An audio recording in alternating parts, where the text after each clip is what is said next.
Brother, you gotta stop. You coming across real lukewarm right now. I recently posted a video where I said, as believers, we can't glorify being righteous and ratchet.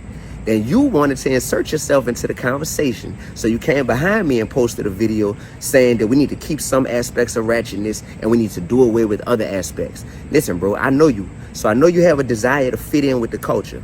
But don't let that desire to fit in with the culture cause you to co-sign actions from the culture that are not of God. You heard me? Then you went on to say they were probably calling Jesus ratchet. Brother, no, you don't know that. Like, you're making that up. You don't know if they were calling Jesus ratchet. And even if they were, guess what? He wasn't calling himself ratchet. You heard me? So we know that we're sinners and we know that we need God's grace, but that don't mean that we co-sign a lifestyle or a term. You said hip hop was birthed from a place of ratchetness. No, it wasn't birthed from a place of ratchetness, bro. Like, where are you getting this from? And then you replied to me in your comments. I told you could call me or we could go on IG Live if you want. You replied to me in your comments, and your definition of ratchet that you gave, as like how you see it, was literally copy and pasted from Wikipedia. Wikipedia. Bro, you come across real suburban when you tell me that that's your definition of ratchet, bro. So all I'm saying is, as believers, we got to watch what we co-signing with our platform. You could call me. We could go on IG Live. Let me know. But be careful, man. Real talk. All right, so I stand with Dee-1 on a situation about him and Lecrae and the whole you can be ratchet and be saved, or you can be ratchet and Christian because of this. Now, real quick. It depends. First of all, what they're saying by ratchetness is like that type of behavior, the type of demeanor that can come off as like hood, you know what I'm saying, can come off as grimy, can come off as illiterate, you know what I'm saying, sagging, wearing like crazy clothes that maybe got some bad words on it, or some like, I don't know, just, you know, that type of lifestyle, you know what I'm saying? I don't think that we should mix being holy with being ratchet, because that leaves a lot of room for error to happen, right? And so for Lecrae, I like Lecrae. I love Lecrae's music, although his music is not what I would call Christian hip hop music. I like his music because it's still positive music. It's good stuff that kids can listen to. But at the same time, we do know that Lecrae does avoid being in certain situations so that he doesn't look as someone who's on the opposite end. He tries to be politically correct so that he doesn't get hammered on by the, you know what I mean, by Hollywood and by people in the industry.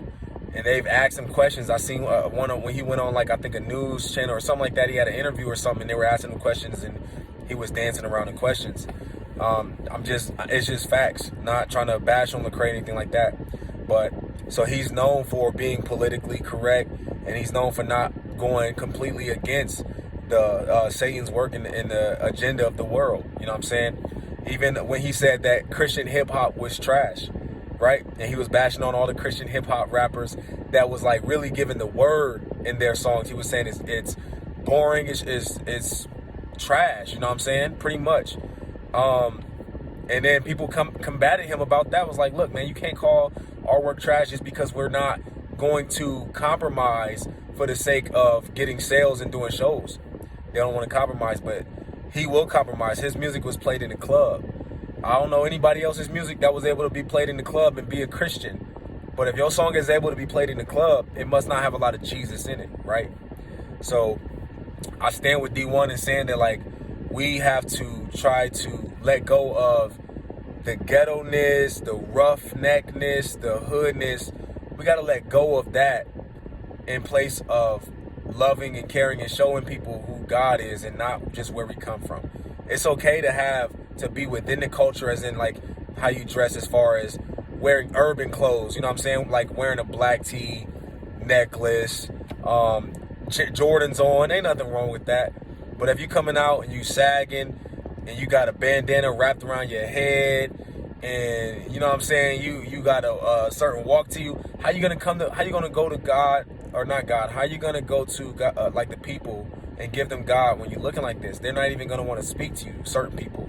Not in the suburb area. So I just think that we do need to be careful about what we do and what we say, for the sake of, we want to be different. We want to be set apart, right? You can't be set apart when you're too busy trying to be like the world. And so, yeah, I agree with Dee-1 in that sense, man. We gotta make sure that we are being set apart. So, but at the end of the day, you know what I'm saying, the number one goal is to win souls. And so however we do that, you know, we got to make sure that we are trying to be a good example for those people. So just wanted to get on here and talk about that real quick. Shout out to Dee-1 for just keeping it real. And even though it's going against one of the biggest guys in Christian hip hop, he's still standing with it. And I respect that. So appreciate y'all watching this video. I'll see y'all on the next one.